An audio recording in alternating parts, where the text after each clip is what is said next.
Hello, everybody. Welcome to episode 83, 84. One of those 84 of the Titanforge podcast. I am Dranos, joined by Tettles and Trell. Welcome. Howdy. Yo, what's up? Yo. As Tettles was mentioning, daylight savings is going to be upon us soon, so prepare to set your clocks forward. In that vein, actually, we have some other scheduling news. So we're going to switch back to our Saturday schedule. That graphic that I made will no longer be necessary, and we'll switch back to the old graphic at the start of the show with the times going back to European-friendly times. Yeah, noon Pacific. I don't know if it'll be a 9 or 8 hour difference. I think the difference in times changes for a couple weeks between EU and NA when daylight savings are happening. It's normally like 1900 CET. Okay, but it might be like 1800 CET is what it's supposed to be, but it might be either 18 or 20. Yeah, because European daylight savings is normally like a month off of US, right? In my life, I have never so fucking scuffed. I have never been able to have a good instinct for like what the implications of daylight savings at any given of the transitions are. So just be ready. Block out an extra 2 hours and an extra hour on both sides for Titanforge podcast, and you'll be fine. And then, so that'll be in 10 days that we'll be back to the Saturday schedule. Because of course, the last MDI Cup of the season is this weekend, which Tettles and I will be casting. It should be pretty fun. It'll be on the new patch, which is our main topic today, patch 9.0.5. We're going to talk about the shifts in the metagame as a result of the buffs and nerfs to the different specs. And we'll talk about the patch features of patch 9.0.5. Those will be our main topics. Before we get there, though, how's everybody's week been? Trell, how have things been going for you? Oh, not bad. Just been raiding a little bit. I did some keys last week. It was a lot of fun. I was out of town for a few days, so I didn't get to do a bunch, but tanked a few 22s on Brew. Ooh, that's big IO. That is large IO. Which keys? Do you have any particularly fun keys, dungeons that you like the most? I think it's fun to do all the stuff in Necrotic Wake. Like once you have a really good route figured out as a tank for Necrotic Wake, it feels great to execute because everything just melts. Like every single pack has something to take care of it, every single pride, except maybe the last pride. And it's just a good time because you can almost feel like you can run the dungeon like you used to be able to in Legion. There's definitely something about that. Did you use the shield last week for the shield versus bursting? I thought about that. I never got around to having a good plan for it. I think that is a good idea, though. I'll want to implement that at some point. Yeah, I've been advocating doing that, not like as a plan for surviving big bursting, but just like fire it off because you're never going to get any more value out of the shield. Who would even be holding it? I guess it doesn't really fucking matter anymore. The rogue, rogue got changed to where you can use it out of combat, right? Yeah, I mean you can use it out of combat, but notably like the rogue's master assassin, you would just put it on like some DPS that's not like holding weapons. But now basically all the DPS can really hold weapons since master assassin doesn't work. Do we know if they fixed Rune of Power working with weapons or not? I don't think they did. I'm not 100% sure. Talking about the all the weapons in Necrotic Wake were affected by the rogue legendary master assassin, which made them have 100% crit chance as soon as they exited stealth for like 4 globals. So all the weapons would do massive damage from a rogue, and so the same thing happens from Rune of Power, increasing it by what, like 30% damage? Is that what Rune does? Something. Like it's that. 30%. Yeah. I don't know if they fixed that though. My suspicion is no, because they changed Master Assassin rather than changing the weapons. And so my suspicion is that they're still like, where it's going to be one of those things where we just go down the line to the next most broken thing to use with each weapon until we get... It's 40%. 40%? Okay. Yeah. I'm not sure, though. It's definitely something they could have done. If it was, honestly, it was a change I missed. They should just delete Rune of Power. Mage shouldn't have it, and I think that would be an ample nerf. It was a little bit weird to see Mage getting a buff, Fire Mage getting a buff coming into this. We're gonna talk about that in a little bit, but like, what the fuck? That one is buffed. A little left field for me for sure. But yeah, so that'll be our main topic this week. We're gonna talk about the shifts in the metagame and the buffs and nerfs later. We're gonna start off though with just general patch 9.0.5 stuff, which I think the first thing to really discuss is going to be Valor points, which we've learned some more specifics because the implementation was a little bit opaque until it actually went on the live servers. A few notable things are you get like 35 or 50 Valor from each calling you do. It depends on which calling it is. Like the Storm the Maw one gives more Valor than the, do 3 world quests in Bastion one. And then you get 135 from any dungeon at any key level. Above, obviously, it needs to be a key, so not a mythic 0. Oh my god, dude! Is a little bit it strikes me as a little. So I'm not necessarily opposed with the +2s giving 135. Like, I think that number could be totally fine, but I think maybe they should be more for higher. I think it's so fried that the best source of Valor is actually just spamming like +2 hauls and +2 mists. Yeah, that seems so scuffed. Like Squishy identified, a friend of the podcast, in the Wowhead post about it. The reminiscing back to Maw Souls +2 farming is very reminiscent to that, to be just blasting those, especially because the Keystone Master achievement is account wide, right? So you can upgrade to 220 if you have a 220 main, or a main character that's done Keystone Master.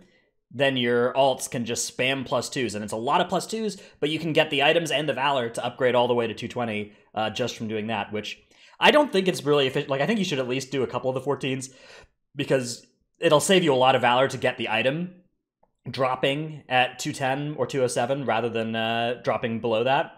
It will save you a lot of Valor, and Valor is not an unlimited resource, but it's a resource you have quite a bit of. It depends a little bit on what you're trying to upgrade. So there's the different upgrade costs for different items, and you have like 5 different steps to upgrade up to the top level. So, and you can only hold 5,750 Valor, right?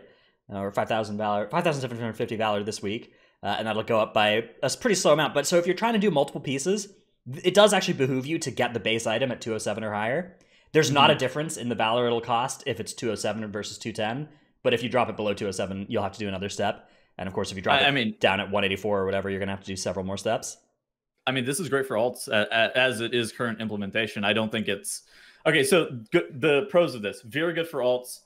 Really easy to like get Keystone Masters on the main and then like slam your alts to be able to get like great gear. I think that's like the definite pros of this. The cons is that I don't think as a system by itself, it's like really main conducive. I don't think it's like the best system for just like if you're only maintaining one character. Sure, there are some good things. Like there are really good trinkets that you can get at like 220 item level, potentially like rings and necklaces and stuff like that. But more often than not, the best case scenario is item level, and like 6 item level. Sure, it doesn't sound like a lot because we're used to dealing with numbers in like the 5s and 10s for the past like few expansions, but basically 6 item levels is the equivalent of like 10 item levels in previous expansions, and it definitely is a noticeable power difference between that. Yeah, especially because they've been working to make most specs pretty main stat dependent and pretty disinterested in dropping item levels for better stat combinations.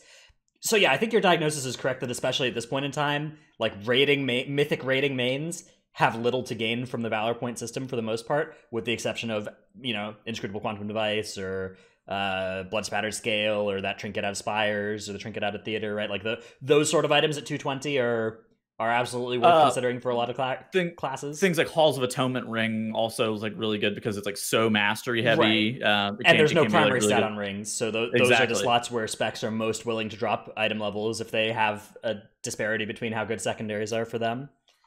But yeah, I mean, I think this will probably do some good for, like, if the system had been in place at patch day, right? Like, and when it will be in place for next patch day, I think it will mean that like most progression characters will have an item or two of Mythic Plus Valor upgraded item on them.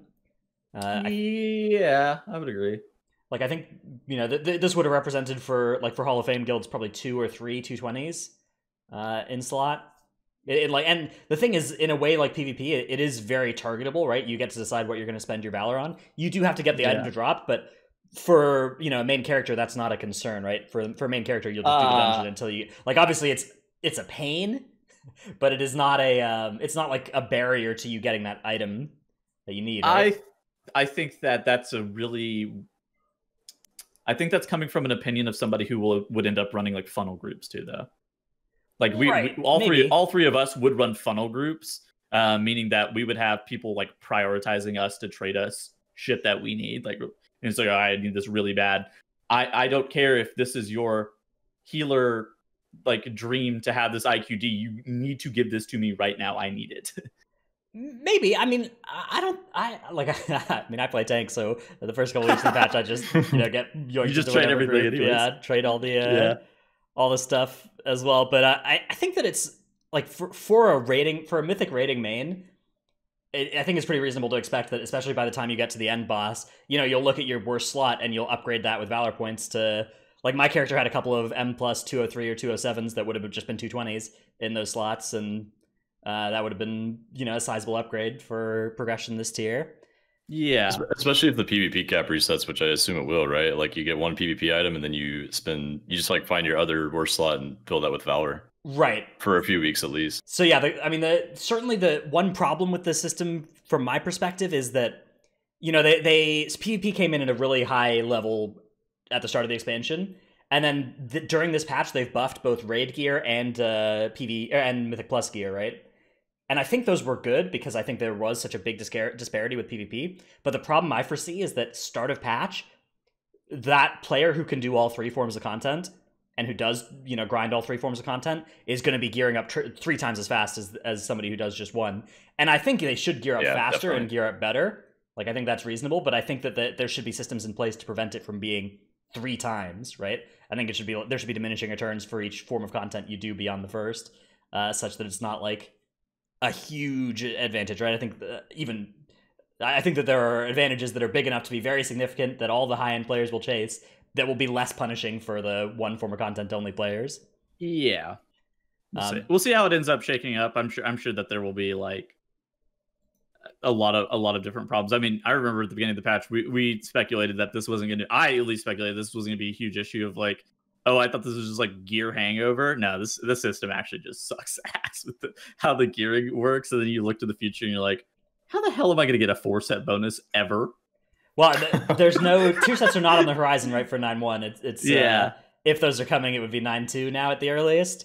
My suspicion is that's going to be one of the things that just kind of goes off into the distance and is always at some point in the future.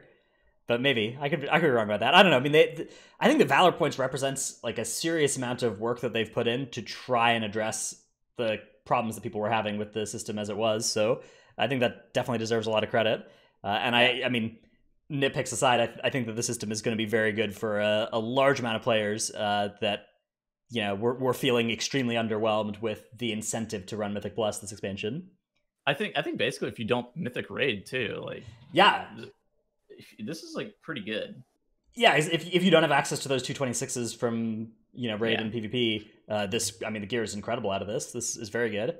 And even if you do, I mean, this is still targetable. Not targetable, but if you're like a full-time M plus player, you'll have like leech items that you can upgrade as well. I'm looking forward to being able to target leech items. Like, what do you think the odds of getting a leech blood spattered scale from the other side is? You probably have to run like 500 or 1,000 other sides before you're expecting to see one. I'm not sure. Pretty large number. Oh, pain! Everything is just pain. So yeah, that'll be fun. Can't wait to do that next year for just the same item but 30 item levels higher. Okay, a noticeable problem about this, and I mean it's a problem with the Mythic Plus system in general, is that loot gets fucking stale. Like Mythic Plus loot is awful, man. Like it, especially once. Okay, right now it's like not that bad, but whenever I have to run double on use for the fucking 3rd consecutive patch in a row or something like that, because it's just not bad, because you can still get Imperial Ordnance and IQD, you're just like, oh, I fucking hate this. This is awful. Yeah, the gear changing from patch to patch was a big feature up until BFA, right? Where like you would have just very different items because all your items were, you'd have all your armor was tier set armor and your trinkets were raid trinkets or whatever from the tier. And now it's like, okay, PvP gear and M plus gear, these are the same items but just bumped up by 30 item levels to 26 each patch. Yeah, I mean Legion at least had a bunch of like random shit that, okay, there was obviously like there was a few, but stupid stuff. Legion had tier sets still. Memento Vanguard is definitely something that was like a thing. The Core Stars Arcway like 2 set. That was good for Boomkin, so it wasn't that popular outside of like the non-leather ones weren't that popular. That was fucking annoying to farm, I must say. Maybe that was just a Mugen specific thing, but like that was also fucking annoying. But like at the same time, yeah, like you said, there's tier bonuses. More often than not, the trinkets from dungeons kind of sucked. There was like a couple of like exceptions, like the Memento of Anger, but that one was like really good, and then basically all the other trinkets were like, well, because they made great raid trinkets as well back then, and they haven't done that as much starting in BFA. Like the good raid trinkets have been there's been like one or two. It's not been like most of them are good. So like Draught of Souls. Yeah, Draught of Souls is but even just like the random other ones where there were like stat sticks as well from raid. There was Convergence of Fates from the boss before Draught of Souls. That was extremely popular. Oh yeah, Gul'dan and Elisand, yeah, and then Whispers in the Dark was also from Gul'dan. That tier just had so many good trinkets. Holy crap! Well, then the tier after that, Tomb of Sargeras, they had like 6 trinkets too. They had the Owl trinket from Sisters of the Moon, and the Moonglaives, and the what was it? The tank CDR trinket. Tank trinket, the reduce your major CD. Wait a minute. There's been like 4 Convergence of Fate trinkets in the last 2 expansions. Yeah. And then if you think about like Vision of Perfection sort of being in that space as well. Yeah, Vision, yeah, exactly. But yeah, anyways, dude, it's so weird to me that like trinkets like have about the same like slot value in terms of like damage gain as like bracers and hands and shit. And I've never really understood that. Why isn't it the same like slot value as at least like the chest, the helmet, potentially even like the weapon? Like why isn't it just fucking enormous gain per trinket? Maybe they just don't want to see swings like that, like BIS trinkets versus not. But I feel like that's kind of like, I feel like trinkets are supposed to be kind of cool. Yeah, they feel lackluster as fuck. A lot of problems in like WAD and MOP balancing were like random trinkets that were just wild beyond belief, right? Even in Legion, dude, you had you had like weapon auras and like random class auras scaling with trinkets like Fire Mage, like just increase the fire damage of PPD from Garathi Worldbreaker, so they wore that for both forever. warrior specs on Holy DKs scaled Draught of Souls as well with Mastery. Yeah. I didn't hate that, but I do understand why they got rid of it. Yeah, I thought it was kind of sick personally. I'm not advocating for like return to the Legion level of trinkets. I just think I think the raid trinket should be better than the dungeon trinkets so that we get some trinket variety from patch to patch. I agree with that. Dungeon trinkets should be like something you have if you have it at like I think the dungeon ones could 20 item levels higher. Like or you make those the generic, stat. Well, the problem, I mean, they kind of have done that, right? Like there's just the haste one from Spires, and like the problem is that it's so hard to balance non-generic stats that usually they just undershoot those ones, and the generic stats are just the best option for a lot of specs. So I don't know, it's tough. What are these fucking stat sticks only from dungeons anyways? What do you guys think about the instructor's bell that you wear like 80 eye levels lower than current eye levels? I still wear that shit. I don't know what you're talking about. I don't my 184 trinket leaving me at 225 eye level, even though my max is like 228. You haven't gotten a nice one out of your mission table or callings or anything yet? Yeah, dude. Let me just continue to reroll my mission table and do all of my fucking Bastion callings for 8 more months, and then maybe I'll have one finally. Well, yeah, it's very sick. It's like the dungeon trinkets where you get the BIS one right before the next patch comes out, and then it's now again 26 item levels below.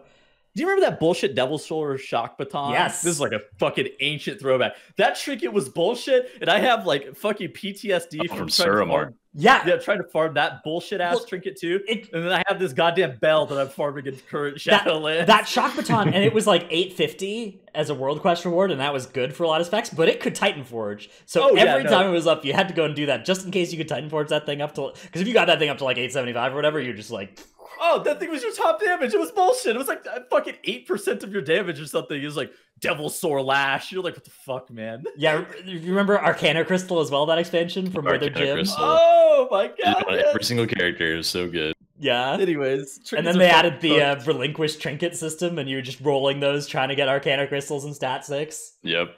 Yeah. The trinket system's so bad, but sometimes you'd have... I mean... Honestly, oh god, it was so bad whenever that was current, but looking back on it, that was kind of funny. Yeah, I mean, that's the thing, right? Is there's always going to be problems with the system, but they're laying the track in front of them as the train's going, so it's always going to be bumpy ride. Sure. Now we can look back at things like farming blood of the enemy and be like, "Ha, remember that time we wasted 4 weeks of our lives farming blood of the enemy? It's so funny." Hey, you remember that one time that Dratos, this dumbass, literally spent a full week farming blood of the enemy on 8 Dude, it was characters? comp stomp. It was comp stomp. It was the only way to get that from PvE content. That was yeah, 200. I was like, never again. 210,000 honor across the account farmed up. Whew. Yes. That's so good. The cops stop like fucking week-long stream. Dratos streaming 12 hours a day of just cop stop. I would come to his chat, yo, have you stood up in the past few hours? He goes, no, I haven't stood up in 8 hours, man. I've just been grinding cop stop. And I'm like, holy shit. Even in his stream, and it's like 9 a.m. Central, and it's just like, what the fuck, man? Yeah, I remember like getting to work, like opening Twitch on my other screen and seeing Dranos still farming honor. Dude, you know, I had to get the blood of the enemy, though. I didn't want to play characters that didn't have that, right? It would be like having a character that just, like, could only play one covenant at a time if you couldn't have all your essences, which coincidentally is the design of this expansion, and I'm not happy about it. All right, let's talk a little bit about the rage changes as well. Because we did have some balancing to raids worth mentioning. Council of Blood has been gutted, just completely demolished here, with the basically the last. If Niklaus is last, the fight is a lot less. Which was that was the limit strat. That's the strat that many guilds do. It's now a lot safer to kite the Veteran Stone Guard, a lot easier to kill it, a lot easier to survive it, whether you're kiting it or tanking it. Basically, whatever your strategy was before, it's much more likely to work there. And they also reduced that's nice. Dancing Fever damage. They reduced the Dancing Fools if you're going to do Stavros last. And then they reduced the damage of Soul Spikes, which I don't know what that is. I assume that's some weird order. some weird shit that I love that we just don't know what half of the abilities are. It's a fight where you actually don't learn some of the mechanics because you just never do the boss in that order, right? Like there's Frida last is actually I don't know if did you ever see that YouTube video of that one guild that did Frida last? It's like void zones on the floor, right? That you have to keep running away from, right? Yes. Then they like filled up their whole entire room. That was their prog kill too, by the way. I was like, what is this? Also, it was a weird one.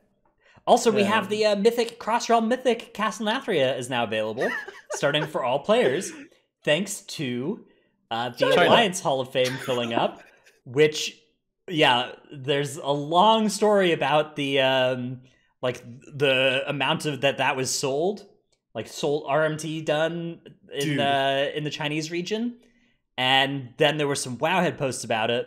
Where go ahead. You want to tell the story, Tuttles? I was going to say I looked this up for context, and then you can finish this off. I looked this up for context in one singular guild. I went and scrolled through their fucking characters on their sheet to see how many unique characters had killed Sire Denathrius on Mythic, and these motherfuckers had 900 characters on their logs. I had to like throw it in an Excel sheet to see how many unique cells it was going to populate. They had 900 unique characters on their logs, meaning that they piloted so many fucking people to get Sire Denathrius mythic kills. Yeah, that's like 50 pilots or something, at least, even if it was generous raid rostering and alts and stuff. I mean, they're probably doing some sales, right? Like some right. Not just the pilots, but they're probably doing some sales. So that's probably some of that. Like probably some legitimate some sales, people's alts. Yeah, they're probably some people's alts. They may be doing multiple runs a week, so that's also like a thing that may be happening. So for those 900 is so fucking many. For those out of the loop, basically what happened with the bottom 25 slots of the Alliance Hall of Fame, it's not 100% confirmed, but the strong suspicion, and there's quite a bit of evidence pointing to it, is that many of the runs on the bottom of the list here are the same players just piloting the accounts of the people that purchased Hall of Fame for their guild or for their characters, and so this got publicized and posted around, and there was some uproar about it, which then led to this incredible story of NetEase, which is the company that like runs WoW in China, interviewing players for suspected RMT. And so they called them up and quizzed them on the mechanics of Mythic Sire Denathrius, right? So they called I him actually up. saw a funny meme about that, and it was like an intimidating picture and it said name every mechanic, and I was like, oh crap, I don't even know if I could name every mechanic. Oh, you're a Mythic Raider? Name every mechanic. Yeah. Yeah, Massacre and Ravage. I don't know. Others. Good luck to those people that got piloted.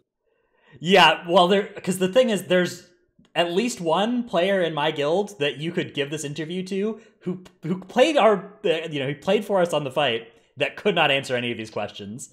Oh, In fact, during the boss fight, I don't think he would have been able to tell you anything about what was going on. Just completely what's clueless. going on? Yeah, I think all of our raiders could tell you what's going on. I don't know if they named the fucking abilities.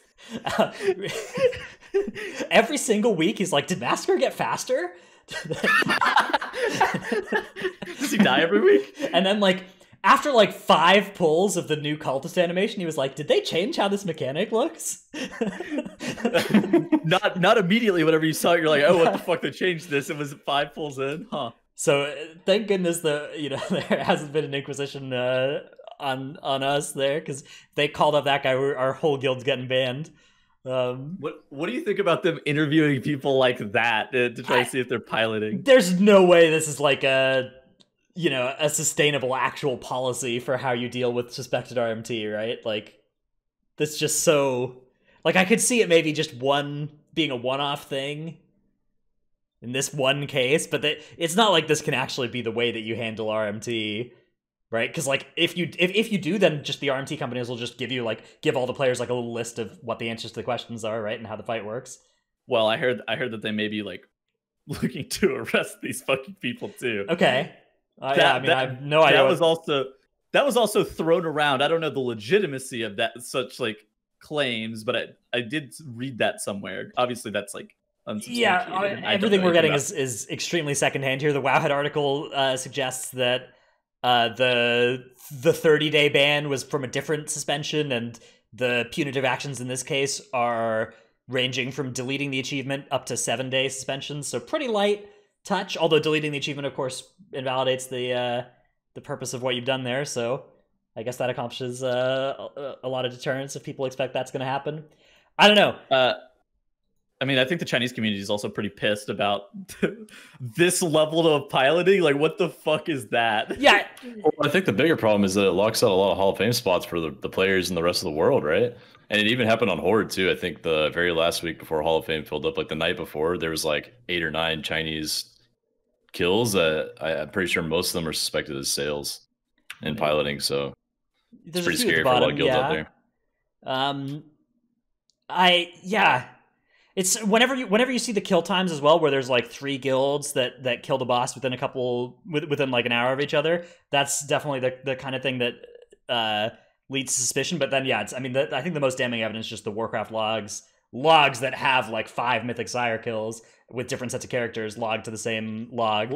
How would you even do that? Like, would you just have like one person from your guild like transfer over who has like the skip open, so you don't have to fucking reclear the whole instance? Like, maybe you get them to clear up to 9 of 10 or something, or 8 of 10, or maybe you like get the lockout up there at a previous time. Why would you buy a pilot at that point? Why would you buy somebody? That's so weird. I'm not sure. Maybe it's guilds that are like panicking because the Hall of Fame is about to close, and they want to get in. Because like Charles said, there was potentially some of this done right at the end of the Horde Hall of Fame closing, and then like a month and a half later, the Alliance Hall of Fame gets closed, and that's when it happens there as well. I don't know. I mean, yeah, I'm not sure. On the other hand, it's nice that the Crossrealm Mythic is open. Yeah, I guess. Fuck. Guess that's. But I agree. I empathize very much with any guilds that missed out on a title that would have earned it with the kill time they had if it weren't for RMT sales above. There was also a lot, when this came out, there was a lot of discussion about how this happens more than you think in other regions at higher levels as well. I haven't heard of any of this in to this level in NA, of like full on piloting a 20-person roster. Yeah, I know it used to happen on a smaller scale years ago, but I don't think I've heard of anything in the last few years.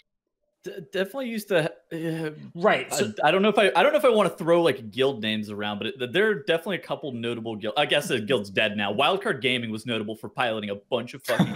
Yeah, true. Guild's been dead for a while at this point, so I guess it doesn't really matter. Wildcard Gaming piloted so many fucking guilds for a long time, but and a lot of guilds, like any guild that is around today, but that existed pre like Nighthold, probably was involved in this kind of stuff.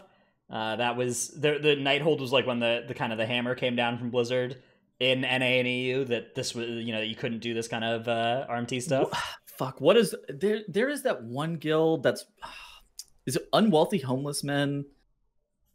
God, there's one European guild that's known for like heavy like piloting too. I struggle. I don't want to like, you know, just list guild names without any evidence or anything, especially because like I think that many guilds were, you know, back when it was basically allowed, it was de facto allowed by Blizzard, were involved in this kind of stuff. Because, you know, you make a living, if you can make a living from playing the game, right? That's Oh yeah, no, I don't ever blame anybody for fucking piloting characters. I mean, dude, if you commit a large portion of your time and your life to it, and like, well, like, I mean, it was understandable when it was basically allowed, right? Now that it's not allowed, obviously Blizzard's going to ban it, and you know, you shouldn't do it because you shouldn't get your stuff banned. But back when it was basically the law of the land, you know. I don't have a. I mean, I do hate game when the game like gets devalued by the existence of RMT and the prevalence of it. But I find it hard to make an ethical argument against RMT in a game with basically company sanctioned RMT with the WoW token, right? Like, yeah, where you can just I would agree. Yeah, you whip out your credit card, buy 40 WoW tokens, and buy 4 BOEs at the start of the tier, and that is an incredible power spike that is effectively pay to win. So. In game, I have a particular problem with RMT in games where it introduces pay to win into an otherwise impossible to pay to win game, but WoW isn't that. So, yeah, I don't have a special ethical problem with it, but obviously, I would advise people not to do it because you don't want to get banned. And the likelihood is overwhelming, especially if you are an NA or EU, that you would get banned. Especially for this kind of stuff. Usually, almost every RMT situation that I've heard about. Even the people that think they're getting away with it within 6 months, they'll ban your whole fucking guild too. Yeah, dude, the whole thing collapses. They'll ban your whole fucking guild. They'll ban Gallywix. They banned fucking Gallywix. Like, yeah, which you know that the boosting communities are especially like a natural hotbed for this. It's just so like the way that the boosting communities work. Some percentage of the transactions is going to administration, right? And so if your boosting community is successful, you suddenly are just having these admins and advertisers or whatever that are getting millions and millions of gold every week. And so you put those people in a position where, okay, I could sell this gold and make $1,000 a month from this community or whatever. Like that deal is tempting for almost anybody, especially depending on where you live in the world. If you live in a part of the world where that goes an even longer way than it does in like the US, it's a very natural thing to happen, and it is tough to avoid the incentives pointing towards that, but it almost always ends up with the account getting banned. So yeah, don't do it. Don't RMT. Don't get your account banned. That's not the way to go. But I would say, moral high ground against it is not something that I'm a fan of either. Have you guys ever RMT'd? No. I have. What the fuck? It's just me then. Shit. I don't think so. But yeah. I think it was a long time ago, right, Tuttles? Like fucking Legion, yeah. Yeah. Yeah, there you go. Forever ago. I don't know. Like there's some levels of stuff that on stream.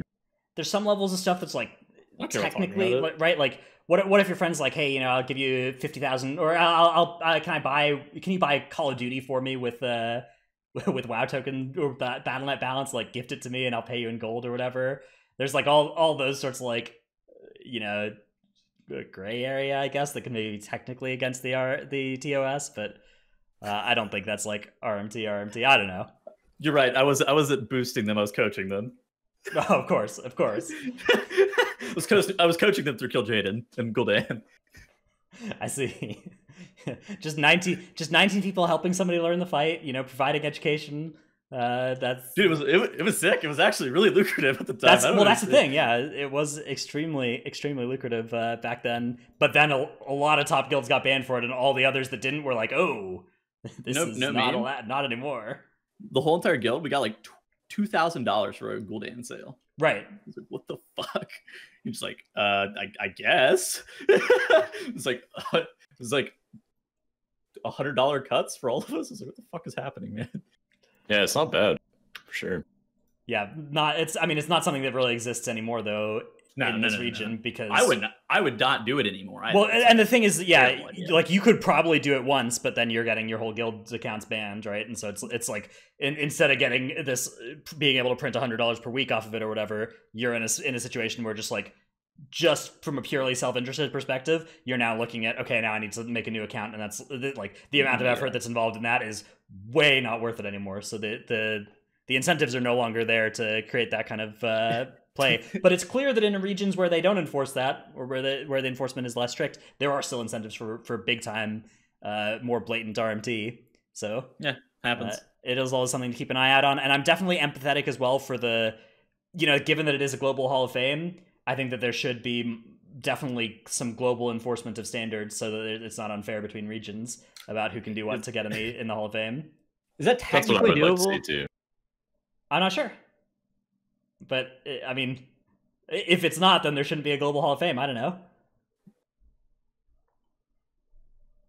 Yeah, that's fair. That's fair. That's a good way to wrap that up, too. All right.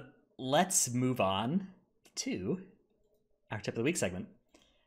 My tip of the week is that you can buy Marks of Honor for Honor now, which this exchange rate is not particularly compelling, but if you've used all the, if you have a bunch of extra honor, and especially if you're near honor cap and especially if you want to actively delete your honor, which is sometimes important because if you're near honor cap, you can't get credit towards that like earn 1,500 honor from Rated Battlegrounds quest that you want to do for Conquest.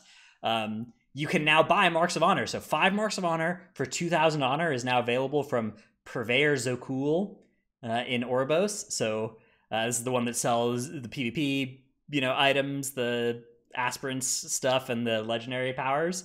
And so you have some extra honor, buy this stuff, and get some extra Marks of Honor. Maybe buy some cool transmog for yourself. I don't know. Do whatever you like with it. Buying transmog is the only thing you can do. So enjoy that. Pog. All right, it's better than being capped on honor and be like, what the fuck do I spend this on? Yeah. Trell, what is your tip of the week? Mine has to do with dungeons, as usual. Avalanche potions from Legion are actually really useful this X-Pack again. There's 2 dungeons in particular, Spires and the other side. And Spires, after the last boss, if you want to skip the 100% Pride and you're not a class with a slow fall or something to break your fall damage, you can just Avalanche potion all the way back down and finish off the Usurpers to get count. And in the other side, you can actually use an Avalanche potion on the Dealer's Ironic boss. And you can, I think, immune like 3 or 4 jumps in the air in a row, depending on the mechanics you get. Because Avalanche potion lasts a minute, and it'll keep you slow fall the entire time, basically. So if you're a class like Monk, where you can only transcend every other, then it'll save you like a good 8 or 9k fall damage every other jump in the air mechanic, which is actually really important on higher level Mythic Plus keys. Wait, the elixir doesn't go like it stays active for multiple of those falls in a row? That's so weird. Yeah. I thought it went away when you landed with it, but I thought it was supposed to as well. That's maybe weird. They broke that at some point because I thought it behaved like that. Maybe I've just never tried to fall twice with it in 1 minute though. I remember using these things on Fallen Avatar. We had Avalanche Pot on our way down. That was the big one. Yeah, that was. It's kind of cool to like mass Avalanche Pot as a raid group. You're all just like a bunch of flaming balls of rock. It turns these meteors. It's actually so cool. This is a great elixir. Surprising to me that it's not, that it works in Shadowlands as well, given that they made most old alchemy and stuff not work this expansion. So, it was an oversight, but it's cool. There's also been the cool engineering updates as well, right? The taunt belt tinker from Cataclysm that people have been using a little bit as well. In addition to like the BFA shield belt and the BFA knock belt, there's this belt from Kata that is it makes like a target dummy that taunts for a couple seconds, basically like a little tree. Yeah, it's called the Cardboard Assassin. Tanks are so squishy that a tiny little trinket you put on the ground that taunts for like 1 second and then dies is more tanky than our tanks. That's what we've resorted to. It's a little weird for sure, but it's there. All right, Tettles, has for us a clip of the week from Dude, friend of the show, Yummy TV. this Growl. clip is so good. So what's going on here? This is 24 fighting Halls of Halkias. Atonement. Okay. Yeah. Dodges a swirly. Gets knocked up by a volcano. Oh no. Wait, is there more? No, that's it. Okay. Dude, whenever there's like a clip where somebody clicks Onk and there's still like more than 5 seconds left in the clip, I'm always expecting there's gonna be another hammer to fall here. But yeah, so the beautiful volcano into Goblin Jump into Crushing Slam. Always something to watch out for. Was this an intentional volcano? Did he take this volcano as a movement volcano? No, there's no way that was intentional. Do you think? Okay, well, maybe, because it gets you to the altitude for your Goblin Jump. Maybe that's actually a strat. Yeah, then he knew that he was going to need to onk after. He was just saving it. He did stop right on the volcano. Maybe he was trying to go for something cool. Yeah, don't you love the rage onk? Onk is my favorite is the onk and then immediately die again. Just press onk in like a void zone and just die instantly again. Yeah, those crack me up. Or like onk right when raid wide damage is coming out and down right again. I see that stuff all the time and it never fails to make me happy. Yeah, that's a good clip though from Yummy TV, who did some really high keys last week with Tomobor on Guardian, as they, I guess people are no strangers to the bear now. It's been a couple seasons of the bear being near the top of the ladder, but I think this is a good patch for it. I think the bear's looking pretty strong, especially as we move into our shifts in the meta section, because there have been some changes to tuning, to different tank specs as well. Notably, Vengeance got some nerfing that I don't think. So first of all, what actually changed? So Vengeance lost damage on their Covenant abilities, except for the Necrolord one, which was reworked entirely. But the other 3 Covenant abilities all got 10% damage taken off of their Vengeance versions. And then Vengeance also lost damage on their Kyrian Conduit. And they got some defense reworked in that their Fiery Brand Conduit got reworked into reducing the cooldown of Fell Devastation rather than Fiery Brand. That change in particular is more like a buff than a nerf, in my opinion, because Fiery Brand uptime was already is still extremely high. You have a cooldown reduction effect on it for your legendary. Yeah. So its uptime is going from like, I don't know, 70 or 80% down to maybe 60 or something. But Fell Devastation and giving you meta, that the cooldown on that has gone from a minute down to 48 seconds, and that is actually a massive. I think that's actually so uptime. Good. Yeah. Like once you get into the high key range, a lot of times trash pulls are about 45 seconds long, and that's like perfect for Fell Devastation to be up at the beginning of every pull. I mean, on top of that too, like Fiery Brand is not going to save you from getting fucking meleeed to death, where Fell Dev is actually going to. That's the thing. You. Fell Dev is so much strong because meta makes you actually tanky, but in a Mythic Keystone, like Fiery Brand and Demon Spikes up, you still need a lot of healing. Yeah, I mean, even if you had Fiery only Brand, meta where you're like you don't need healing. Even if you had Fiery Brand spread to all targets, like that, it's still not gonna fucking save you from getting meleeed to death. It'll help if the mobs aren't hitting hard, but if there's any mobs that's hitting hard, it's like it's gotta be meta or a lot of healing or kiting. Yeah. Yep, absolutely. So yeah, I mean, Vengeance saw some slight damage going down, but honestly, the survivability I think that for high level content has gone up, which is bullet dodged, I guess, for the spec. The damage going down I think was pretty reasonable for sure. Warriors also got changed in the tank department in a way that's less likely to impact Mythic Plus. Although, actually, Warriors got a lot of changes. The specific change I'm talking about, though, is the banner change, which is the Covenant ability, the Necrolord Covenant ability that I think is definitely potentially something of interest for Raid. And Tettles, you actually found this spreadsheet created by a guy called Max. Max from BDGG. Max from BDGG, okay. Sarah Lyon, Max. Yeah. Interesting. Okay, cool. That also inspired by Word Up's. I remember Word Up had the Wind Fury Totem version of this spreadsheet, but this is a beautiful looking spreadsheet. We'll have a link to it in the description stuff as well. That has not only the 5-minute sim, who's going to get the most benefit from a banner, which the answer is like Moonkin, Fire Mage, and Athlock. are the three top ones, but also in the opener with Bloodlust, who's getting the most value? And the answer here is is those specs as well, but also Shadow, also Unholy, also Venthyr, also Arms, all getting up there as well. So there's a lot of good information here, and this is a pretty sizable percentage gain in DPS for specs, right? Like this is if you can hit 2 Moonkins there, you're providing those 2 Moonkins with 3.5% buff each. That's almost like Chaos Brand, except it's on 2 players instead of 30 or 20. So big value, extreme value. I can't wait to have to walk into fucking Melee to get bannered.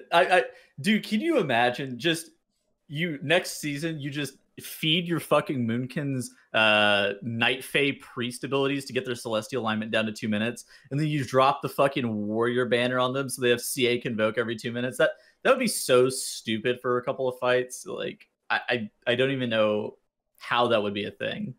It seems likely to me that will be good, because the thing about Power Infusion and Conqueror's Banner and Fae Guardians is that they are all multiplicative with each other. Yes. So you're going to want to stack those on the same player, because each one will then increase the power of the others as well.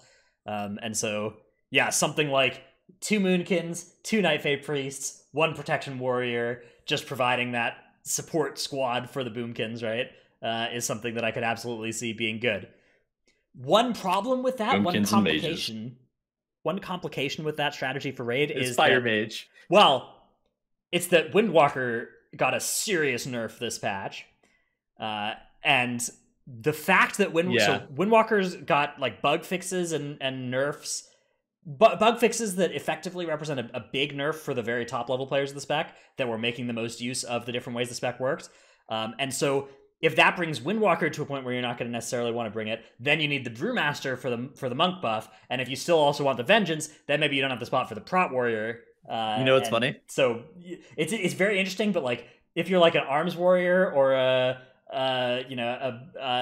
Boomkin or whatever, all of these different things are conditional on like what happens to Windwalker, right? What happens to Windwalker? The funny thing is, Vengeance? What happens to Havoc? The Necrolord banner is actually a higher damage gain in total whenever you're actually funneling it to classes that can make the most out of it, which is like super fucking troll. Like to see that in theory that one is your best covenant, but like in practice it's probably not. For arms, you talking like for DPS warriors? For DPS warriors, it's in theory their best, but like if they ever had to like fucking get out of melee to drop the goddamn yes banner. So more damage is definitely good, and there would certainly be some fights where that's worth doing, but yeah, like you said, it's like more likely to go wrong. You're more likely to not get the full value on some pulls. And whereas by contrast, Condemn is actually better than it looks damage-wise, because it does do front or backload damage, right? It has that 35 to 0% increase in damage, which is the damage most important.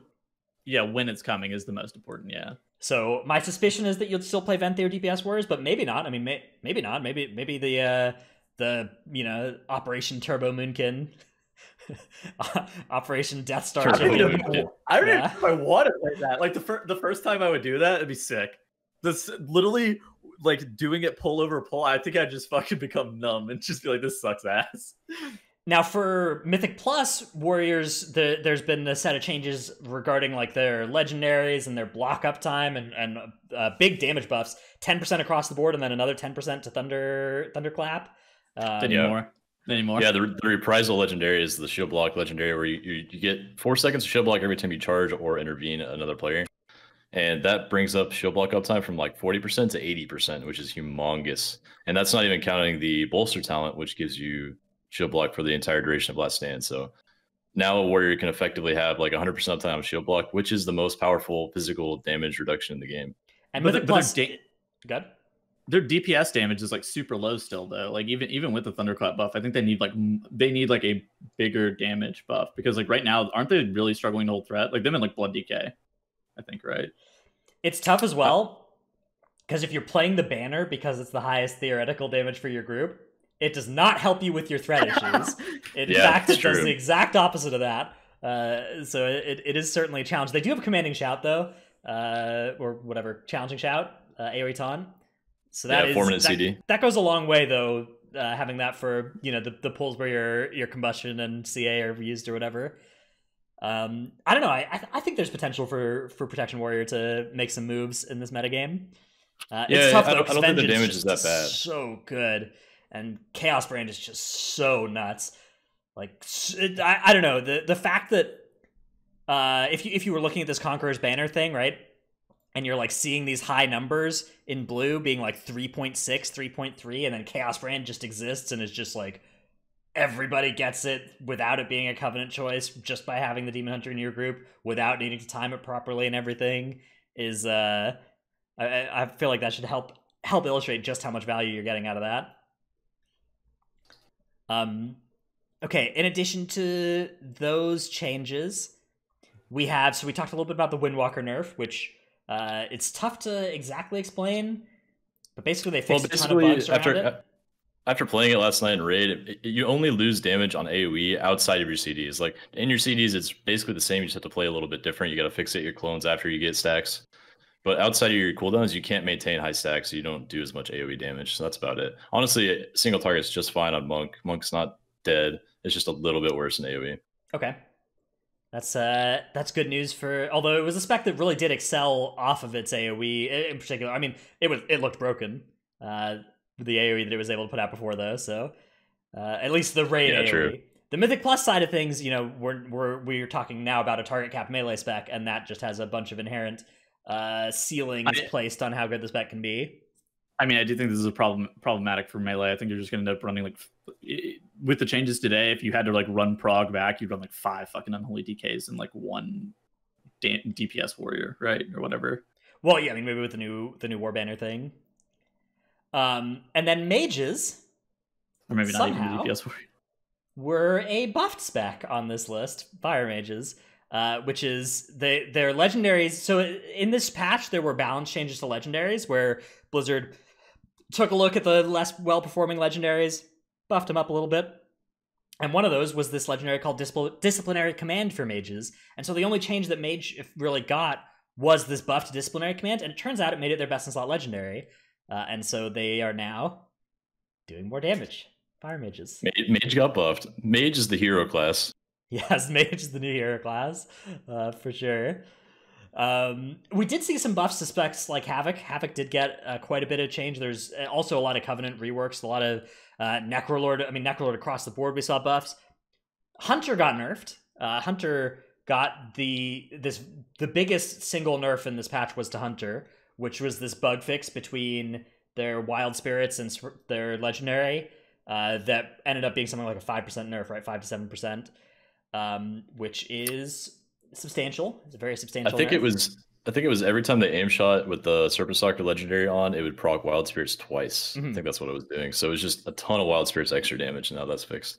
Yeah, Moofsy, renowned hunter, tweeted out that they also made Wild Spirits show up now permanently as long as it's up for the rest of your group to see, which a lot of players were concerned at the start of the expansion that Wild Spirits was such an impactful cooldown that you couldn't see as the tank, right? And so you didn't know where to stand at it. And so now they've made it a non-impactful cooldown that you can see, which, yeah, I guess it's better, but...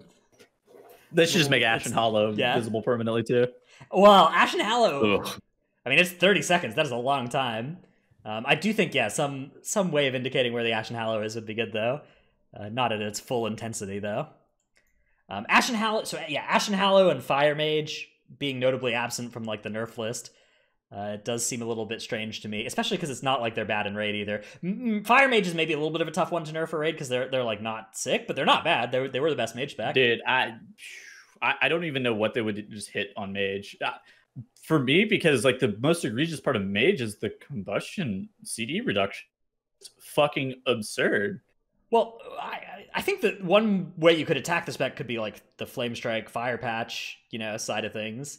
I mean, but the biggest issue is definitely combustion cooldown. It's not even yeah, I don't know. The uncapped AoE is fine if literally combustion is 2-minute CD. I think that the that part of the playstyle is fun and skill testing for Mage for Fire.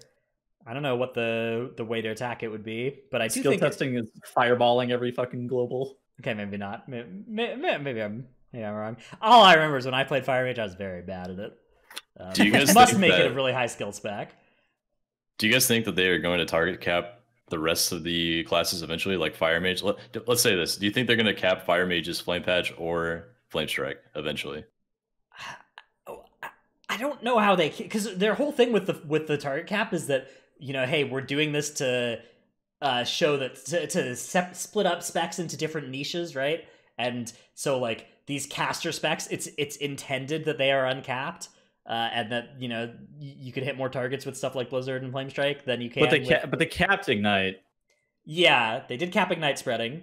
I don't know. I mean, like I think that they Mage is capped except for Flame Strike. Well, yeah. It turns out there's a big difference between capped and then capped except for one ability that does a lot of damage.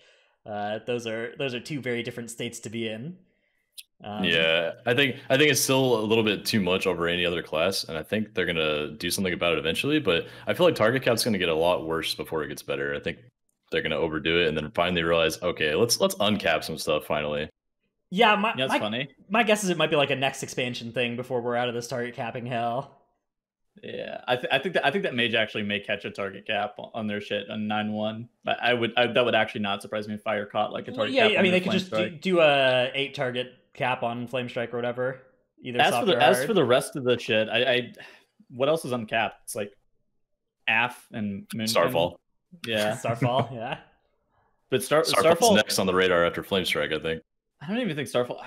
Them capping Starfall would be so weird too because it's like not burst damage. I think the biggest issue with Fire is that it's like instant damage, right? And Starfall's like so fucking slow. But maybe they'll see that as egregious too. It's hard to say. It's just always the stuff that gets nerfed or buffed is usually what's right in front of them, right? And so Flame Strike enhancement. Are they uncapped? Yeah, yeah. Yes, they are uncapped. They actually do. They do mega fucking damn too on AoE. Wait, really? I don't think I've ever seen one. And Ret with the Ret legendary, right? Like the Ret themselves are capped, but their legendary thing is not, right? Yeah. But enhance is actually good at AoE. So is Survival Hunter. Survival Hunter is also uncapped. Yeah, Survival is actually. Feral has some capped, but some not capped. It's just the abilities don't do any damage. But if they did, they would do damage to a lot of targets. What do you guys think that this might do to MDI metagame as a result of all the changes? We already saw a lot of the Shadow Priest Holy Paladin making it so, for those who haven't been following MDI, last weekend we started seeing Shadow Priest Holy Paladin instead of Discipline Priest in most, or not most, but in 3 of the 8 dungeons, 3 or 4. That became a strategy that was dominating. And do you think that will perhaps be more... We'll see even more of that shift, especially because there's now the Shadow Priest DPS, like that Windwalker DPS slot is kind of out. Probably the Hunter DPS slot's kind of out, so there's more room for specs like Shadow to make their way into the top 3 DPS. They're gonna slot in the enhance. Since they're bringing the Holy Paladin, they're not already committing. They're not running the 5 and Night Fae, so they may as well just fucking shift in. Night Elf. They may as well just shift in that enhancement right there. Or Survival Hunter. I mean, Survival Hunter could actually just fit where the MM used to be. Can you imagine if they start playing fucking Enhance in the MDI? It wouldn't surprise me. Enhance actually does good fucking AoE. Their single target's pretty bad, but they do good fucking AoE. I don't know. It'd be kind of funny. Yeah, my suspicion is that the default comp is going to be like Vengeance, Fire, Shadow, Holy Paladin, and then my question mark is that last slot. Like, are we talking like Balanced Druid? What is going in that last DPS slot? I think he's sent back in the MM or the sent back in the MM even post nerf. I think the MM and the Windwalker stay post nerf. I think it's just like how they play the dungeons. I think is like still superior to other stuff. I do also think that there's room for flexibility, but I think that it's easy to get stagnant in a specific meta and like not want to really have to fucking change up everything, especially for the last cup. I would actually be surprised to see Windwalkers. I think they're going to do a lot less damage in AoE. Yeah, me and too. Dungeons especially. I think Windwalkers are going to be out. I think Hunters are going to be out as well, unless that they make their way back in by not having anybody that can really challenge that slot. But I think that last slot in the group is extremely open right now. And I bet different teams are going to come up with different answers for it. Time trial time's actually not looking too bad. Well, the time trials were run on 9.0 as well. Yeah. I'm just looking at their times. I was like, the 1st to 8th is like 15 minutes, which is like not that bad. We've seen like fucking 25 minutes before, and it's just like, oh god. Yeah, the level of competition in this season of the MDI between like seeds 1 through 6 or even 1 through 7 each cup have been pretty high. The 8th seed usually has been more of a long shot, more of a dark horse contender. I mean, they played Shadow, Holy Pally, and DOS. I guess it was DOS Halls and Spires. And Spires as well. Interesting. I don't know. It'll be interesting to see. These are all last patch comps, right? Last patch dungeons. So I don't think we can glean too much from the time trial. Like I bet there will be swaps between then and now and the cup. Probably. In addition to the class changes, there have been actually a lot of dungeon changes, several of which were undocumented. One was documented, which was Sanguine Depths lanterns getting moved around. That's pretty notable. They also buffed the Venthier ability in Sanguine Depths. They changed it in a kind of a slight nerf way in Halls of Atonement. They buffed the Necrolord ability in Theater, and they sort of tangentially buffed it in Plaguefall by making it easier to activate. And they removed the rogue from the first boss of Theater Pain. Just that rogue that would come and stun you. Zero the underhanded. Entirely vanished from the game, as is appropriate for rogues to do. That's so funny that they just removed it. Yeah, that was such a weird mechanic. If you're all kind of in melee, any AoE that would hit it would just make it not ever appear and delete the mechanic from the fight. Or it could just wipe the group by slaying the healer in Narnia, and then nobody was able to get her. You remember the Temple of Sethralus snakes that copped like a 200% damage nerf randomly? You just sat there, you're like, what the fuck is this nerf? This feels very similar to that. You're just like, what the fuck? Well, I think that this mechanic in particular is one of the ones that's most frustrating for players in like Pug content, because it is one of those mechanics that they have absolutely no agency over when it happens to them, right? Like, you are entirely at the mercy of the other 4 players in your group to save you when this thing happens, right? It's not like, oh, somebody could have got that kick, or somebody should have done something. It could have been me, and like I can't get all the kicks, but like I could have done something about it. It's just like, oh, you're stunned. I hope you have somebody else in your group helping you, or you put on your PvP trinket for this dungeon. Or you're a hunter and put a freezing trap beneath your feet. Yeah, that's an epic choice. Big move. That is actually that was. I remember that being the play against the snakes as well. Did you guys hear that they put a Plague Rock back in Plaguefall? I think this was actually my mistake. I think they didn't merge the branches on the patches from last time around, and they just forgot to delete the Plague Rocks. Oh no! For real? What the hell? So I think the Plague Rocks are back in Plaguefall, unless I'm wrong. I just heard that. Like in the beginning with the bad ones. Yeah, with the Mushroom Boys. All right, that mushroom pack is literally off limits. Do not fucking pull that. You have to now invisibility potion. I remember when they deleted a Plague Rock from the start of the dungeon, but it was the wrong one. It like wasn't the one that was causing everybody problems, and so they ended up deleting that one as well. Oh yeah. Mm-hmm. Oh, the flying one. Yeah. That one was fucking annoying because it would just like combat you perma too. Okay, yeah, maybe it was also a problem. It was not one that I'd had problems with. So in addition to those documented changes, of which those will be impactful on the MDI, the Lantern and Sanguine Depths one also definitely potentially might matter for pathing in that dungeon. They've removed all of the pre-dungeon shenanigans, which maybe your first time hearing about this, but there were ways that you could like pre-set up buffs, especially Necrotic Wake and Sanguine Depths, and bring them into a dungeon. Those have been removed, which is good. Missatuna Scythe, this is a big one. You can't pull through the wall anymore. The window is closed. That was really fucking troll. It's not clear to me to what extent there's like no way to pull anything at all anymore in the maze, or if it's just like they band-aided a couple specific ones. Because in the MDI in particular, that was a pretty crucial part of the strategy, right? Was there were several now spots in the maze where teams were pulling, all of the nearby rooms in for big count. So yeah, I'm curious about how they approach this. I mean, it seems to me like you could just make mobs not spawn until you walk into their room. But somebody in chat says you can still pull double frog. Interesting. Oh, never mind. Still can do double frog. So yeah, it sounds like it was more in the vein of the Band-Aid fix rather than the addressing the root of the problem. Wait, they fixed the good pull and not the bad pull? Wait. So I fight 2 mobs. I hate that fighting 2 mobs by itself bit. I loved that you could add 4 more mobs to that and make it less of a boring pull. And it's so bad to just Yeah, that was by actually really itself. nice. 6 target pull right after a boss where everyone has, or at least most people usually have CDs. It's really nice. Yeah, it depended a little bit on exactly what key level you were at. 'Cause sometimes you burn all your cooldowns to try and one phase the boss or whatever, but other Yeah, times true. it's not. It's just breakpoints. Plaguefall, the mirror image strategy on the third boss, has been broken. That doesn't work anymore. You can't just break out all the ads with mirror image anymore, which good change as far as I'm concerned. That's fair. Apparently, it still works in normal, but not mythic. That's so weird. Oh, I know why that's the case too. Okay, so the normal Plague Ball is actually the mythic Plague Fall version from like early beta. It just was never updated. Yeah, because so that's I think it keeps all the old bugs and all that. The tentacles are still, there's still only the two, right? There's not like the bunch of extra ones that stop you from going around the sides. I remembered running into those first time and doing the dungeon on like a mythic. There's a bunch of new tentacles. Yeah, I don't know what's going on with Plague Fall. It's just like avoiding the updates they put in for patches or something, because there's just all kinds of weird stuff going on there. And then they fixed the spears on Davos in Spires of Ascension, which is a welcome change as far as I'm concerned. That's that was, I mean, it was kind of cool. It was a cool mechanic, but it was also very tough to explain.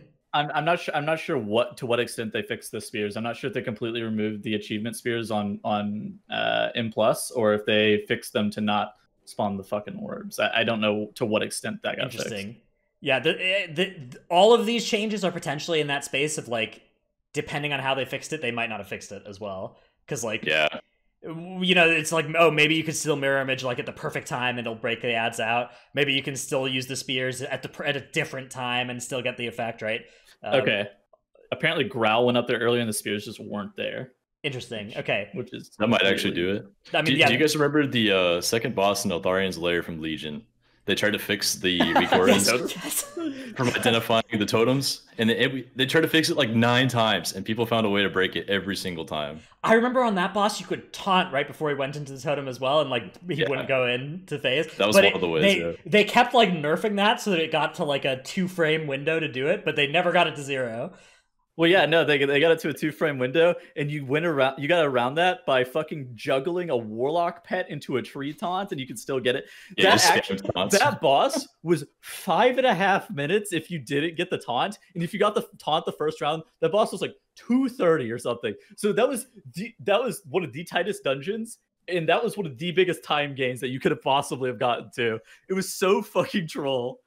Yeah. So the moral of the story is that often they will not actually fix the base underlying problem, and they'll just like fix the most easily reproduced way to make it happen, and then you'll have to learn a new way that is potentially a lot harder to make a similar thing happen.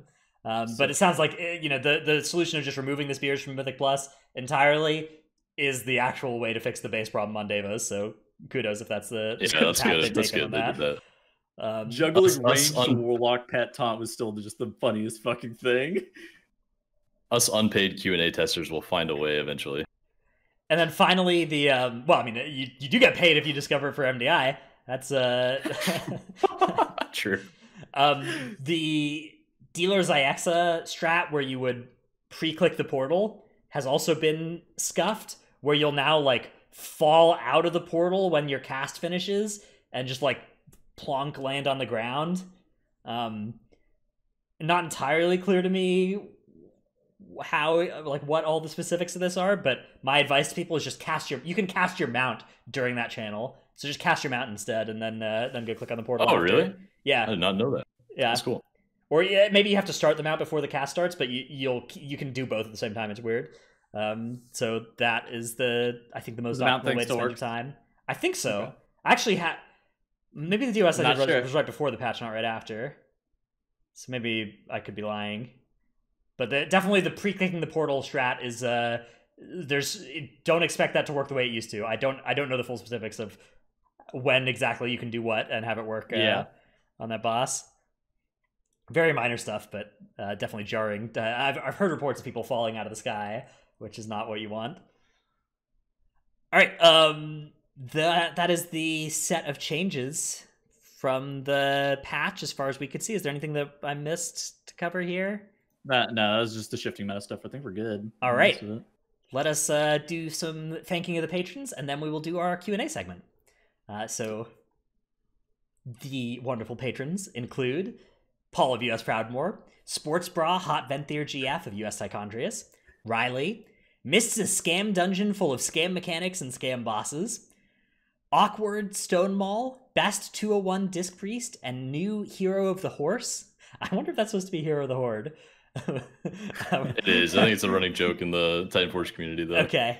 All right. Oh, it was Hero of the he said something to me last week about horse, and I just corrected it to horde. Wait, maybe I should have left it as horse. Okay. I Hero of the realized it Horse. was a fucking meme. That's a good meme. Jaw, Dratnos' Dino Pillow, Chromed, Trekkie, the Marsh Hare, Regulus, Never Nude, Chewy, Dratnos, aka Daddy role-playing as the next Ouroboros savior. I wish I was good at acronyms. Thanks, Daddy. ZibXX. Salty Senny, Necros, Revdil, Nevuk, Sinmora, Eevee, oh god, please buff Frosty K in PvE. Stevenson, love the Constantinople bit. Take Light of the Protector and Frenzied Regen off of GCD. Thank you. I spent an embarrassing amount of time planning and practicing that. that was ridiculous when you did it. I was like, what the fuck is going on? No Trick, I scheduled a Tettle's Flame, Sire Dematicus, Mir, Dimat, Syncope the Sleep Deprived. Choke Me Daddy weak auras are required for Denathrius. You guys seen this weak aura? If you search it on the Wago, it's like when the blood price is casting, it'll / say choke me or like harder or something. I don't know. When you're like being lifted up in the air. Oh god, it's spreading. So at least one person in my guild has it. My suspicion is it like the nom weak aura? Well, so it triggers when the blood price is lifting you up in the air rather than. But yeah, it's the same. It's the same sort of idea. Maybe I'm a monk main now.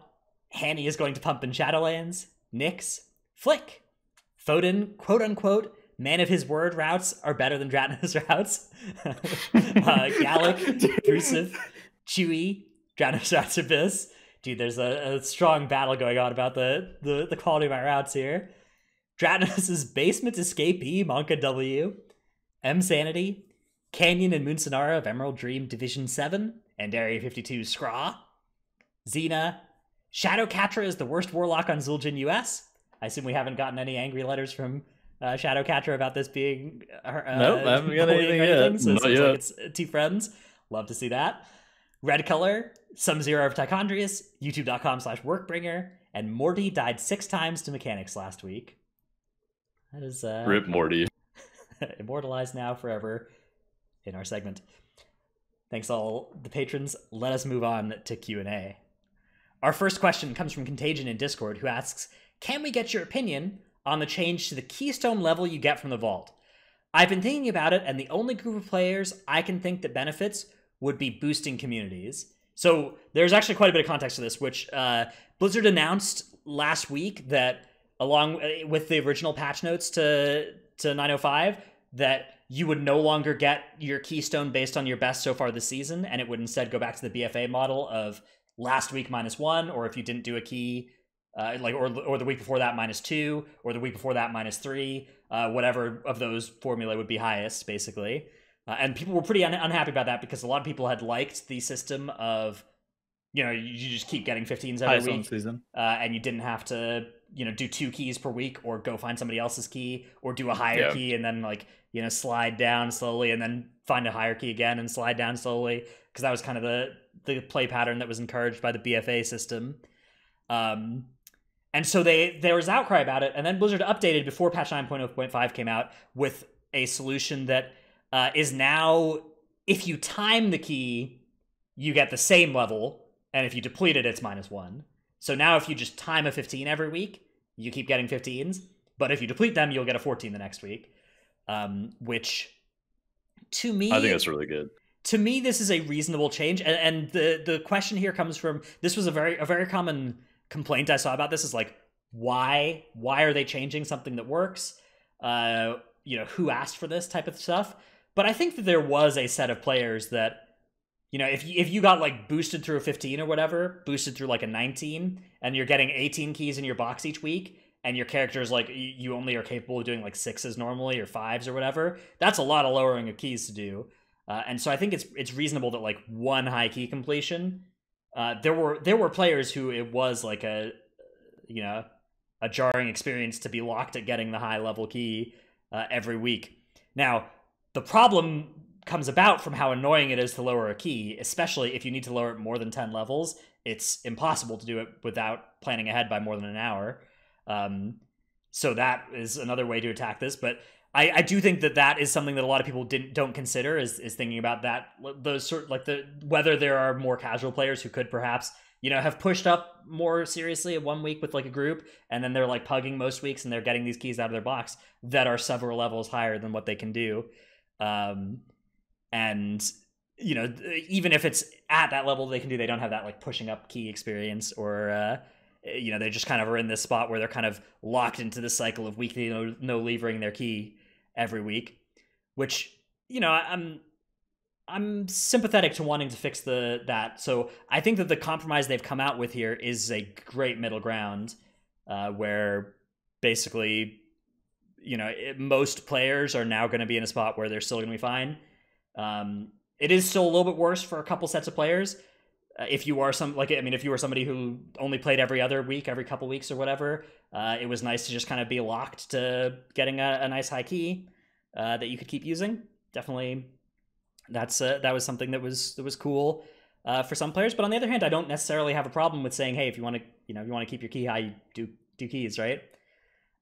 Also for like push groups, one nice thing about this system was that like you do a 26 one fortified week, and then you don't have to like weekly no lever the week before next push week to try and set yourself up with good keys. Yeah, going into that week. But those are very small subsets of players, and my guess is most people like that are going to be totally fine. And I think that the compromise they've landed on here is a really good one. That, basically does everything that one could. Like, I think that almost any type of player should be totally fine with this setup here. I think it's definitely a better setup than what we've had in the past. Yeah, I agree. I think it's slightly worse than what we had recently. I think it is worse. Like, it's worse for a lot of sets of a lot of players. It's slightly worse for, but I do think it is better for some players as well. That I think it also. I mean, I appreciate the incentivizing of timing keys as well. I think this is a nice way to do that without it being too punishing to like.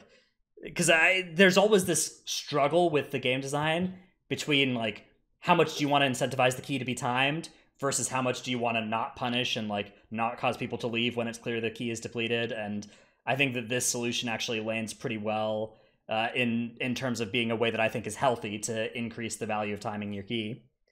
Because I think there are a lot of ways you can do it that are pretty unhealthy out there as well. All right. Next question comes from Xanthos in Discord, who asks... This is a long one. Yeah. Now that Hall of Fame is closed for both factions, before the launch of Shadowlands, we were worried that people were going to feel forced into having multiple of the same class to feel optimal in whatever content they were pushing at the moment. How do we feel this worked out? Was this a community perception or worry that never became a thing or an issue? Will these issues arise again in future tiers as balance changes occur? And how do we think Covenants have worked out so far compared to other systems WoW has had in the last couple expansions? Many parts to this question. I'll field this first. Okay. So I'll field this first. I think that the reason that you don't see people having multiple characters of the same class is because of the difficulty to gear. Right now, even if you're a suboptimal Covenant, how hard it is to actually gear up a full character from scratch is like impossibly hard, to the point where sure, there may be a better Covenant specifically, but you would be better off just swapping Covenants on your main character than having like a secondary character, to the point where we even had stuff like our Shadow Priest played Necrolord for a lot of prog, swapped to Night Fae for Siren and Athreus, right? I played Kyrian for some of prog and swapped the Night Fae, right? I wasn't going to make a second Moonkin, and he wasn't going to make a second Shadow Priest and stuff like that. And our Paladin swapped from Kyrian to Venthyr, and it's like stuff like that. It's easier to just completely swap your Covenant for that specific situation that you've determined is the most important at the time, at least, and then worry about stuff like gear later because you already have the gear, right? Yeah. So like I've always been critical of the system, but for the record, I've always said that people outside of the very top levels it was always going to be more miserable to have multiple of the same class than to do Yes. whatever with the Covenant system. Which isn't that isn't an argument in favor of a Covenant system being restrictive. It's just an argument that like having multiple of the same class, trying to gear multiple of the same class, is incredibly bad. That's a level of misery that almost nobody is willing to tolerate in a game they play for fun. So I think it makes sense that we haven't seen the fears that people had about that happening really be realized. There's a little bit of that happening in the very top level guilds, but even then, most people are just in a position where, they'll just re-covenant their character. Because the thing is that most really top level players, you just have one thing that you're doing at a time, right? Like, your character is either raiding is your top priority, or you're done with the raid. And so that's, like, most players in, like, World Hall of Fame guilds, for instance, all of our characters were best raid covenant for progression, and then as soon as progression was done, which for us is 5 to 7 weeks into the patch, right? 5 weeks for my guild or something. For limit and stuff, it's 2 weeks. So for guilds like this, then for the remainder of the patch, you're free to do a Mythic Plus Covenant or a PvP Covenant. So my worries were, first of all, it still feels bad to be the worst Covenant in Raid or M+, during that time. But also for the players that aren't in a guild where they are done with progression after the first month. I feel like it's a rough spot to be in. Or if you're somebody who's trying to play, Arms and Protection, right? And if you're trying to play Arms and Protection on the same character, there is not a good Covenant answer for you that will feel good for both of those specs. It doesn't really exist. I guess maybe Necrolord now. But Knife Fade. Big AoE. Yeah, but regardless, like, you're always going to be like wanting to be Venthyr when you're playing Arms for a lot of stuff. You're always going to want to be, Kyrian Warrior for different stuff, and you can come up with some compromises. You can find a Covenant that you like. There are certainly a lot of people who like identify with the Covenant and have attached to it and feel great about it. And I think for those players, the Covenant balance has landed in a place where they're never going to feel like they can't really compete as a result of the Covenant they're playing. And to Blizzard's credit, the most egregious cases of like, if you wanted to be a Necrolord DH, for instance, they've like looked at those and brought those up so that it's less bad if that's your Covenant class fantasy or whatever. But I do think that it's a lot less fun to be it's pretty unfun to be the wrong Covenant for something specific. So like this season, I PvP'd up to 2400 for gear as a Kyrian Demon Hunter, and like, oof, it was hard. It was kind of fun, challenging, but like, if I could play Fae, I would PvP more. I'd try to go for Gladiator, but I'm not gonna do it as Night Fae. Like I don't want it, and I'm not gonna switch to Fae either. I'm not gonna burn my Covenant swap. I'm not gonna re-level all the renown. Like, they've succeeded at making me not want to swap, but the answer is not me doing the content in the suboptimal stuff. The answer is just me not doing the content and playing other video games. Do you feel like you're a Kyrian Demon Hunter?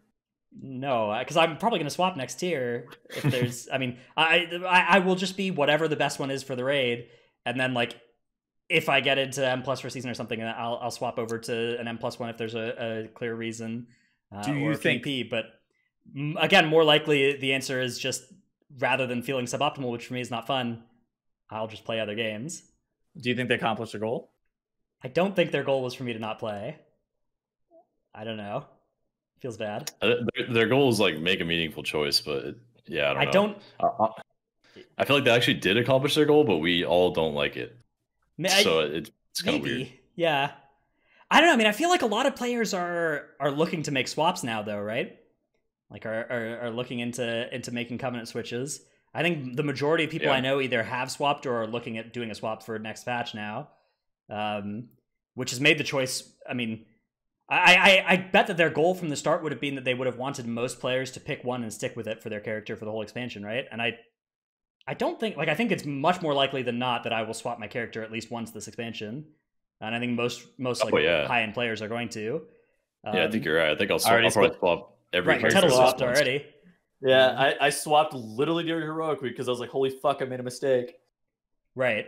Which I mean, I don't know. It's tough for me, but a lot of the players that I've seen being initially pretty pro the system have maybe if they haven't yet come around to the idea being bad have come around to like, hey, this implementation is bad. And I don't see how the implementation could have been better given their goals, because I feel like all the like micro decisions they've made around it, given their like objectives, have been really good.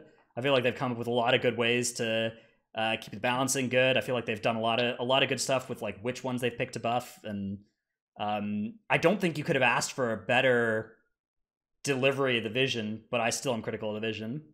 All right, hear me out. I'll do them a favor.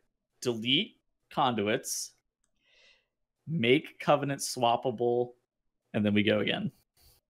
Yeah. You can even keep the soulbind system the way it is and just delete fucking conduits. I'm so down. Watching MDI, it makes me so so sad when like the priest plays like 3 different covenants in 3 different dungeons based on like which one they want for a different thing, and I'm just like, that's not transmissible to live, at all. This on live, we can't even swap we can't even swap conduits between dungeons. There's a limitation on that. Okay, the conduit energy part, I will never understand how that is still in the game. I have yet to hear any story of anybody having a positive experience as a result of conduit energy. But the main argument I've heard in defense of it is this hasn't affected me. So if there's something that like 99% of people are like, this hasn't affected me, and 1% of people are like, this is the worst thing to have ever happened, I feel like that's a pretty clear change. I feel like this hasn't affected me isn't a good argument for not changing system. I think that's a good argument for like, okay, well, how has it affected the people it has affected?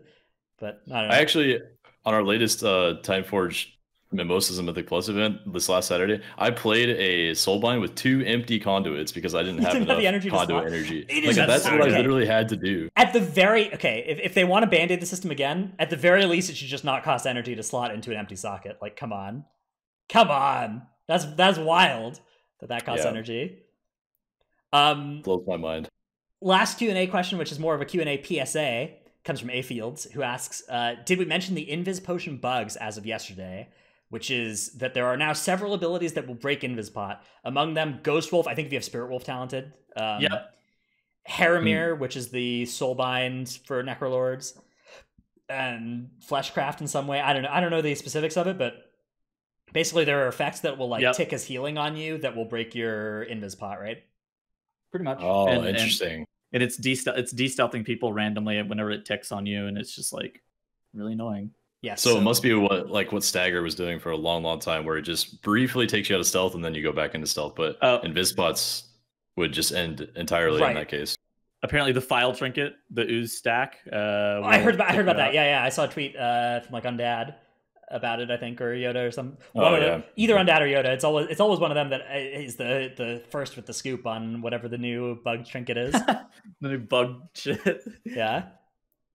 So just be careful if you're invis potting. You know, be ready for your invis pot skips to fail, and then try and identify which of those things it was, and be aware that that's what appears to be causing it, is various like healing or damage tick effects that are breaking out that aura. Good call, A Fields. Thanks for letting us know. I forgot about that. Yeah, it's a good call.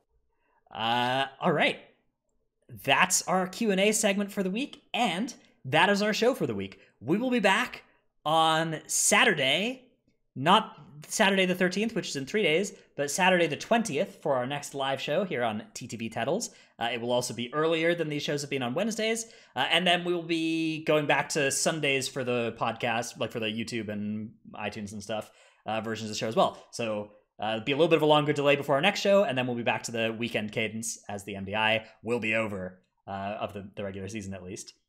So thanks for watching, and see you then. Peace.